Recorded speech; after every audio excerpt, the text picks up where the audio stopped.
What's up? Hi. Welcome to this video. My name is Greta Nisswandt. I'm a singer from Minneapolis, and today I'm gonna be walking you through my first album, The Ocean Shelf. I want to talk about the inspiration behind the album as a whole, but I also want to talk about the inspiration behind each of the songs individually and kind of where they started from for a couple of reasons.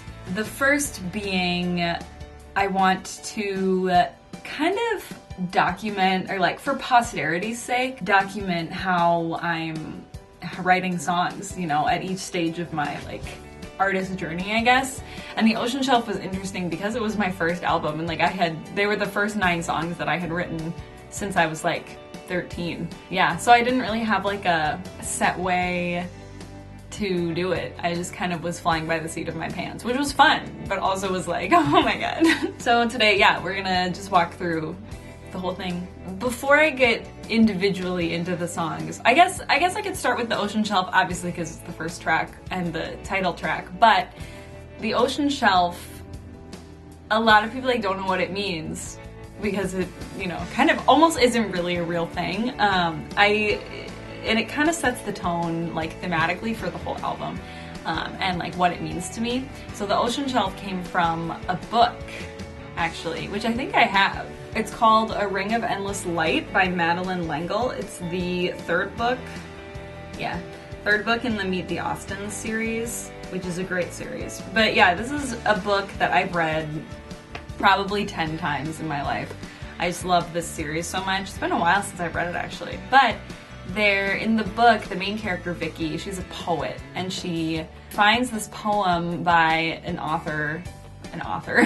a poet named Sir Thomas Browne, who I don't think is a real poet. I'm gonna find it because it kind of it's been in my head for years, and it always stuck with me, this poem. I could try and find it in the book, but I feel that would take me a really long time. Oh, okay, it looks like it's actually by a guy named T.E. Browne. That's cool. The poem is, "If thou couldst empty all thyself of self, like to a shell dishabited, then might he find thee on the ocean shelf and say, this is not dead, and fill thee with himself instead." And then the second part of it is, "But thou art replete with very thou, and hast such shrewd activity, that when he comes he says, this is no into itself. 'Twere better to let it be. It is so small and full, there is no room for me." So basically, the whole idea, and something that Vicky in the book is grappling with, is kind of, it's really a coming of age kind of book, and a lot of it deals with what it looks like to actually make your faith your own. If I could empty me of myself and we're an empty shell, then would God find me on the ocean shelf and say, this is not something that's dead, but something that can be filled with me and my spirit and my life and my plans and my joy. So this whole album became a process of emptying me of myself to hopefully be filled with him.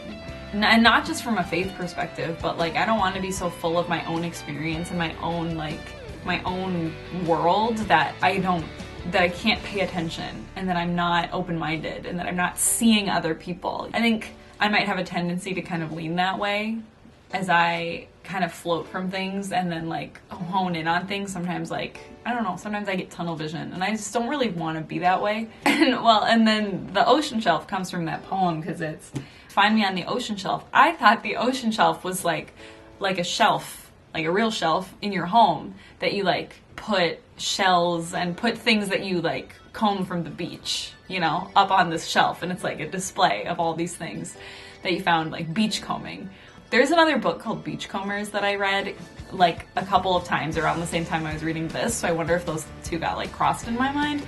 But what the ocean shelf actually is it's also called the continental shelf, and it's the part of the beach once it goes under the water and drops off. The ocean shelf is that piece where it kind of drops into the depths of the ocean, which also happens to work really nicely as a metaphor for this whole album and process. Is that the ocean shelf was me choosing to get in the water, essentially choosing to take what I really wanted to do, which was music, and take it seriously and take it all the way, even though I was scared doing it.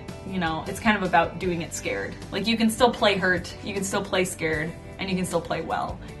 So yeah, in a nutshell, that's kind of what the song The Ocean Shelf is all about. I mean, the chorus is taken directly from that poem, and it's, if I could empty me of myself, would you find me on the ocean shelf, whisper, this is not dead, and fill me up instead? But the verse is, so the first verse is kind of about like, you can find me by the water, I've been waiting there forever for someone to come and tell me the way that I'm supposed to go, which is essentially like, I'm standing here and I'm looking at this thing that I want to do, which is music, and it's like, it looks like an endless ocean, and I don't know what's down there, and I don't know how to cross it. I don't know if I'm gonna like sink to the bottom and drown, or if I'm gonna float, or if someone's gonna find me, or the unknown is freaky. And it's funny now, I'm on pre-production for the second album, so it's interesting looking back and being like, I was like so scared. Like I couldn't sleep before studio days because I was so like pepped up. I like that song a lot. Actually, The Ocean Shelf isn't one of my more popular songs, which is funny to me because I'm like, this is the title track. And it kind of, The Ocean Shelf is interesting too because like musically and production wise, it's exactly how I imagined it in my head. Literally from my head onto Pro Tools. And I have no idea how we got there. I actually would say to Steven, my producer, I'm like, this sounds exactly what I wanted. It sounds exactly like how I hear it in my head, but I have no idea how we got here. I kind of hoped to, by the end of the project, get to the point where I'm like, oh, I understand how we got here. Like, yeah, this is how you record an album. But I'm like starting the second album now, and I'm like, I still don't really know. A friend can break your heart. This song is fun. It's fun because it's a very happy, upbeat, positive melody and like production. It's kind of poppy, but the lyrics are kind of sad because it's not a happy song. Right from the beginning, I imagined the song opening with a drum fill, and when my drummer was in the studio, he like kept doing fills, and I was like, no, I don't know, like I don't know if any of those are right. And he was like, well, what do you want me to play? And then he was like, oh, okay, the rest is history. This song actually was inspired by a Tumblr post that I saw a while ago, and it was essentially it just said, friends can break your heart too. And I like read that and was like, oh my god, they definitely can. And in fact, I know one. Literally, like, I read that post, and then I was like, a friend can break your heart, and I caught you breaking mine. I wrote the chorus all in one fell swoop. The way I write, I kind of write it in my head, and we'll sing it into a voice memo, and then just kind of rework melodies. And then after I have most of a song, or at least a verse and a chorus, then I'll like put it to chords, either on piano or on guitar, which isn't a super orthodox way of writing, I don't think. But honestly, like, I don't play an instrument well enough to keep up with my brain, and I would rather just spitball things in my head. People like, do you write on piano or do you write on guitar? Honestly, I write on voice. If it doesn't feel good to sing, like, I don't care. I don't want to sing it. This was probably the hardest song to produce. Yeah, we kind of labored over this one. It was hard to find the right balance. I didn't want to make like a bubblegum pop song. Not that there's anything wrong with that, honestly. Yeah, I think it's fun. It's kind of like light and jazzy, which in a way kind of suits me as a person. I guess when I get hurt, my instinct is very much to be like, ha ha, oh, I didn't like that, like, while smiling. So in a way, it's a very good personification of me. The song is not romantic at all. A couple of my friends have been like, I really relate to this song. This happened to me with my ex-boyfriend or whatever, and I'm like, wow, that's just, it's funny to me because it's not romantic at all when I was writing it. That being said, if you see it as romantic, music is the listeners, so. Essentially, the song is saying, like, you think you know someone and you think they're your friend, and then when push comes to shove or something happens and you need them and they just like don't show up. Yeah. I'm still friends with this person. This song is fun because we have some horns in it. That's pretty cool. There are a couple fun little things, like the Ocean Shelf has cowbell in it, which we kind of put in as a joke, and then it sounded really good, and we're like, well, if cowbell sounds good, we have to keep it in. And this one has horns in the second chorus on. You know, there's this one line in the first verse, you used to be the one I need, we were a couple amateurs, now you're someone that I can't afford. That's just a good metaphor. I'm trying to find these horns.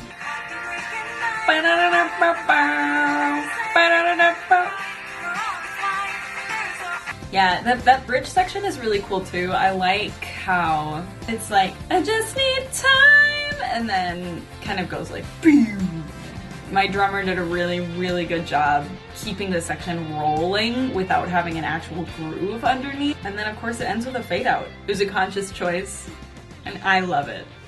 Anything is, I think, objectively the best song that I wrote for the album. This song started out as super upbeat, like, this could be the end of the world there. And my producer actually was like, I think we should slow it down.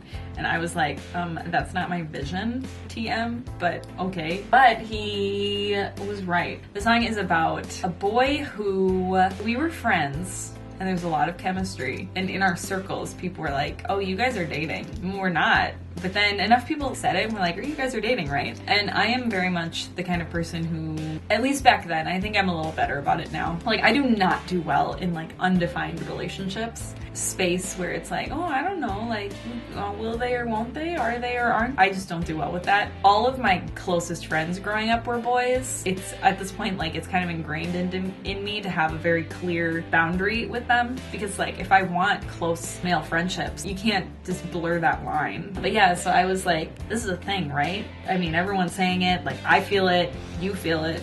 And he was like, no, I think you're really cool, but I just, like, don't think of you that way. And I remember being like, you are lying right to my face. I guess that's that. And then we were just friends.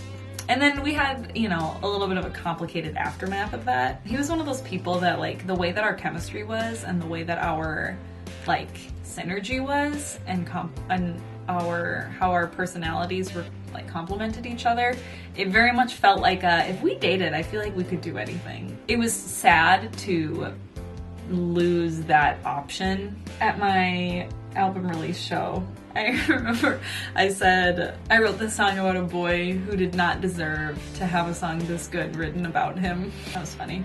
Be Patient is one of my favorite songs that I've ever written in my whole life. It was essentially a year and a half of therapy condensed into 3 minutes and 53 seconds. And it kind of touches on a lot of what I was just emotionally working through, especially when I started my album. One, I wonder if I'm moving too slow. So many people are so much farther than me and ahead of me. Why did it take me so long to actually sit down and be like, okay, this is something that I want to do? When I started recording, I was 22, maybe 21. When I started, and then turned 22 a couple months later. But I'm 24 now. Even now, I'm still like, I'm taking too long. I'm taking too long to do things. Whenever I feel something like that, I try to ask myself why I feel that way. Why do I feel like I should be further than I am? I don't know. I can't really think of a good reason that I should feel that way. These A-list celebrities or whatever are 23, and I'm 24, and I'm just now getting in the game. But also, like, who cares?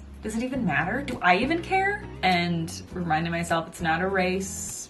And even when I feel restless, which is most of the time, I feel like my default, especially like when any stress comes on me, I just start getting like restless and being like, oh, I have to like be farther, I have to be doing something. Derek's guitar in this song, so good. When I feel like I'm moving too slow, part of me is like, you know, either I'm following the plan, either I am listening to the voice of God, and he's in charge of the timing, or he's not, and I'm not. It is always going to be easier for me to believe that I am. I'm trying to be patient. Such a nice, happy little groove.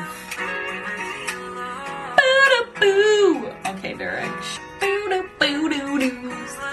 This is me playing guitar. That little bit at the beginning of the second chorus that I'm marking my failures with gold is the meaning behind that is this tradition in Japan. I think it's called kitsugi, which is when you like break a piece of pottery, you glue it back together with like this gold kind of paste. I don't know how pottery works. So that when you hold the bowl, it's like got this like current of gold kind of going through it where the cracks were, and essentially it makes it a more unique piece, which is something I read and was like, I love that. I love that metaphor. I feel like I do a pretty good job of not being afraid to make mistakes. But just because I'm not afraid of making mistakes doesn't mean I don't make mistakes, especially when it comes to music and writing and also, I mean, beyond that, friendship and work and love and all of that. I choose to be the kind of person that learns, and I feel like when you learn from your mistakes, that's what becomes like marking it with gold. That's what makes it a unique piece in your story. I don't need easy. I don't. If it's hard, I can do it. I can do hard things. This song is so fun to sing live. It was so fun. Dear Misty Mountain is my favorite song on the album. I said it. It was one of the first songs that I wrote for my album. I think it was the first song that I started after The Ocean Shelf. The chorus of The Ocean Shelf was in my head probably for like 3 years. When I was about 4 months into therapy, no, 5 months into therapy, oh, maybe 6 months into therapy. When I was about 6 months into therapy, Ava and I, my sister and I, went to Japan. I felt like that trip kind of tied up a lot of like emotional loose ends for me, because my experience essentially was in the fall of 2016, I got super depressed, and I had never been depressed like that in my life. I was just like rock bottom, ocean floor, depths of depression. And then I started crawling out in December and immediately went to therapy and was like, why did this happen? How can we make sure this never happens again? But that first like couple months especially, it wasn't like, okay, let's like fix this. It was like, no, let's open every wound that you've ever had. You're just walking around with all these open wounds, and it just, you feel really like, ugh. And eventually, like, say maybe like around April, we started, you know, things started to kind of close up again and like heal over, which was nice. And then going to Japan in May, it felt like it smoothed over a lot of those things that had started healing, which was really nice. And I felt very deeply when I was there for the first time in a long time. I felt like that trip kind of gave me access to my full spectrum of emotion again, and that was really significant.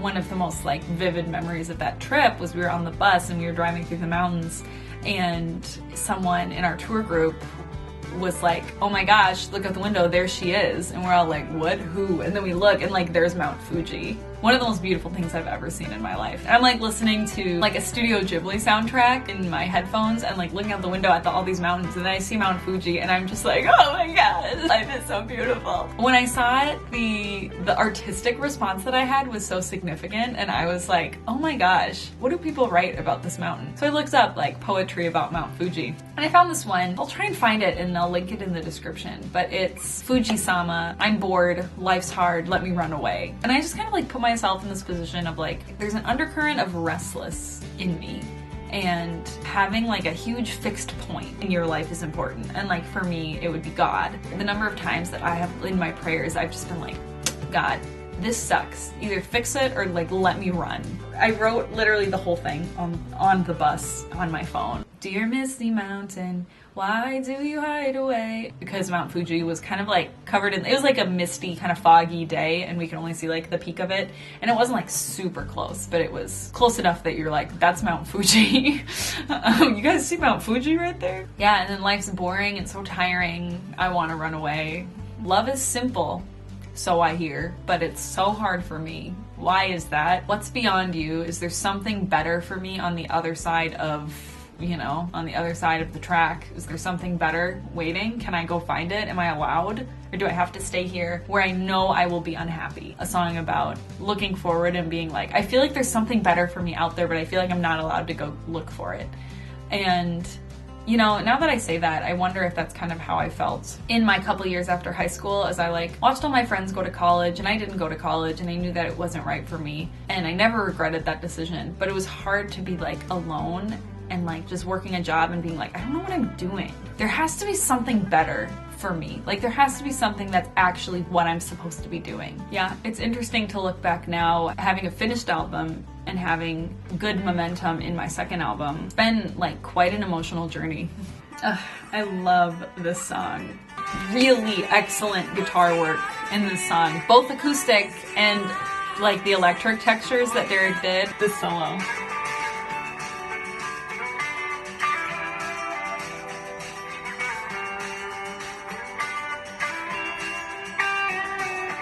If everything up to the bridge is like, I'm unhappy and I want to go. The bridge is essentially, but please don't make me go alone. Yeah, and then that Call Me Onward and Upward, that's a little callback to The Ocean Shelf.